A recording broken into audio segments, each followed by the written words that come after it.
In this video, I will show you how to send your Bitcoin from Cash App to SafePal. First of all, you need to open your SafePal account and copy your Bitcoin address. So let's open our SafePal. Then we need to click on BTC Bitcoin, then select Receive. We can skip this.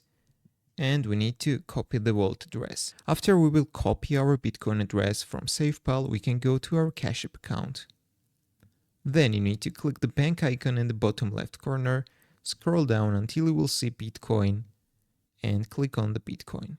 Then you will see your Bitcoin balance. Under your balance, you will see this arrow button. You need to click on it. Then you need to paste your SafePal Bitcoin wallet address and click on Next in the top right corner. The last steps are select the amount of BTC you're sending from Cash App to SafePal, and finally you need to select the transaction speed. If you want to receive your money as soon as possible, you need to choose the priority speed, but it has got some extra commission. If this video was helpful for you, don't forget click the like button and don't forget to subscribe.